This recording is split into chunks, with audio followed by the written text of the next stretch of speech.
Hola, flashbackeros i flashbackeres. Aquí qui us parla, Astrid Barquer. Una consulta molt habitual que em feu és: Astrid, quin és l'aliment que hauria de menjar cada dia? Cap. No hi ha cap aliment que vagi bé per menjar cada dia. Perquè en realitat la salut del cos humà és una mica més complexa i el que realment necessita és que tinguem una dieta rica i variada. Per tant, el que hem de fer és intentar menjar com més varietat d'aliments millor, perquè tots ells tenen propietats diferents.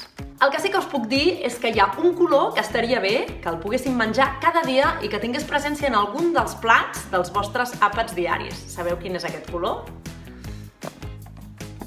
Aquest color és el verd. Veieu? Amb els cargols també els agrada el verd. Això és bona senyal.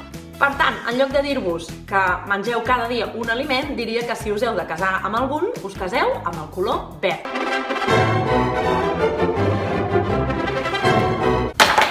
Mama!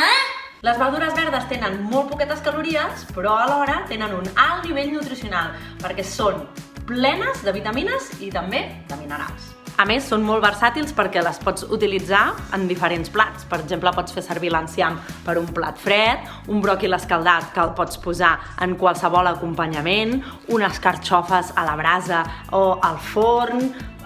Hi ha altres verdures verdes que les poses a dins del brou i després en pots fer trossets i també menjar-te'ls amb cullera. Infinitat d'opcions. Així que ja ho saps, casa't amb el verd.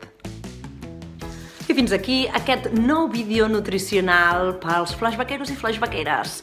Astrid Barquer, Vilafranca del Penedès, i ens veiem d'aquí 15 dies.